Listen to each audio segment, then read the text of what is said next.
So yeah, definitely a little scary, but luckily everybody walked away. Trapped on the tracks as a train is coming. The amazing rescue, all caught on camera.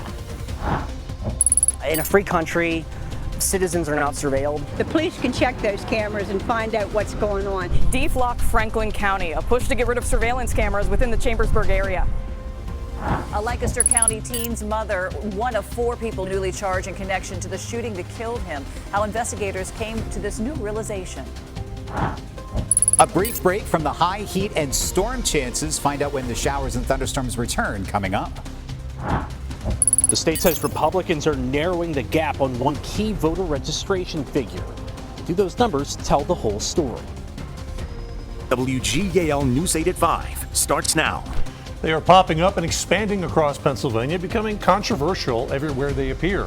Flock license plate reading cameras. And tonight, people including groups like Deflock Franklin County are pushing back, claiming privacy concerns and violation of constitutional rights. Welcome to News 8 at 5, everyone. I'm Brian Roach. And I'm Lori Burkholder. News 8's Megan Summers is following the story for us live in Chambersburg tonight. And Megan, tensions about these cameras are building in Franklin County, aren't they? Yeah, Lauren and Brian, I just got off the phone with the Franklin County Sheriff's Office, and they say that 3 flock cameras in Franklin County were either cut down or smashed just last night. While they couldn't tell us exactly where those cameras are, state police do tell us that this camera right behind me here, it was cut down just within the last few weeks. And if we zoom in, you can see it's been replaced by a tiny American flag. And that ties into the message some folks are trying to send here in Franklin County. They argue these flock cameras violate their constitutional rights.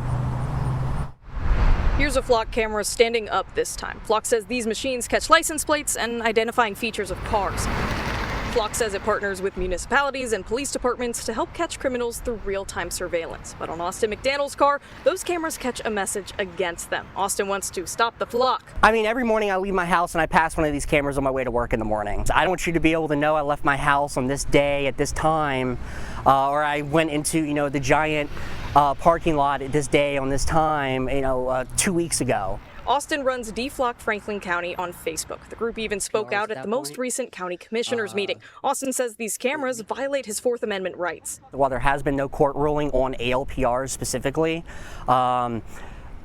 there are current cases and rulings that respect the Fourth Amendment and prevent the collection of data and dragnet searches of American citizens. But other folks hope Flock is here to stay, arguing it'll help out law enforcement. Flock says last year it helped locate more than 10,000 missing people. There's so much crime today.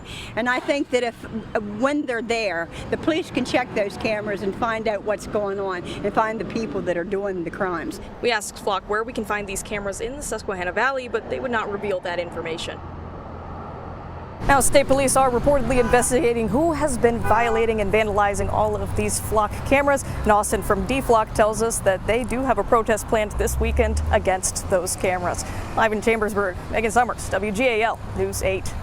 These cameras are increasingly being deployed across Pennsylvania to aid law enforcement, even on college campuses, as school officials at Penn State and Temple utilize this technology. Some communities are taking the technology back, like the city of El Cerrito in California that's been using them since 2023. Some businesses owners say that the cameras help crack down on crime, but some neighbors argue that they are invasive. Concerns include federal agencies possibly using information from the cameras for immigration enforcement. I'm glad they're being removed. That's a good sign. I think it's a mistake. I understand people's fears with digging into the footage, the federal government looking into, but a crime is a crime. The sooner we solve these crimes, the sooner you can catch a criminal. El Cerrito will remove all 40 flock safety cameras by August 18th. Brand new developments tonight in the shooting death of a teenager last month in Columbia, Lancaster County. 4 more people, including the victim's mother, are now charged. And Susan Shapiro is here with how the case is laid out by Columbia Police and some new insight from the Lancaster County District Attorney's Office as well. Susan? That's right. 17-year-old Wilfredo Garcia was shot and killed July 18th in his mother's home on Plain Street in Columbia. His mother, Tamara Rosario, spoke to News 8 soon after the killing. I grabbed my son and I put my son on the floor, and my son was still breathing. I compressed his face where they shot him in his face. Out Rosario, along with 19-year-old Brian Ramos, 19-year-old Xavier Michener, and a juvenile, are all charged with firearms and evidence tampering and hindering offenses. The district attorney says the 42-year-old Rosario provided alcohol that some of the teenagers were drinking throughout that night. She says the teens, who knew each other, were passing around 2 handguns, taking photos and video. Michener of Columbia is accused of possessing the 9mm handgun that was used in the shooting. The DA says after the shooting, Ramos and the juvenile took the guns and gun parts and hid them in different locations. Police say they found the 9mm handgun used in the shooting in the Lidditz area and recovered the .40 caliber handgun in the York area and additional gun parts from a vehicle in Mountjoy. It was the product of doing a lot of interviewing and just old-fashioned police work. 16-year-old Jose Lopez III is already charged with third-degree murder and involuntary manslaughter in the killing.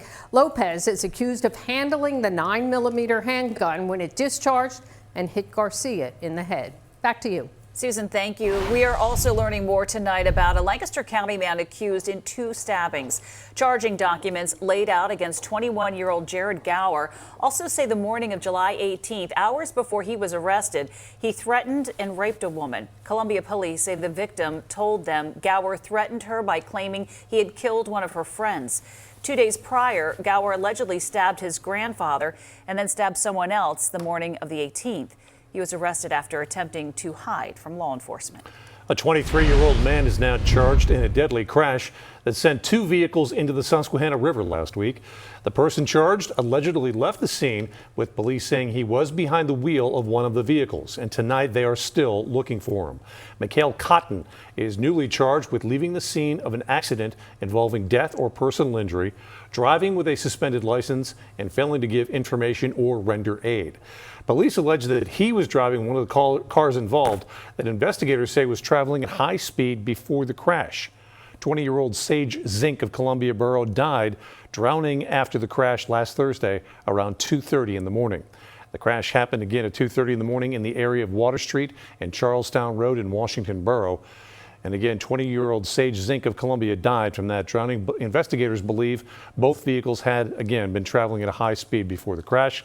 Police say 2 others, Helmer Soto Colon and Savannah McFerrin, also fled the scene, and they're looking to speak with investigators.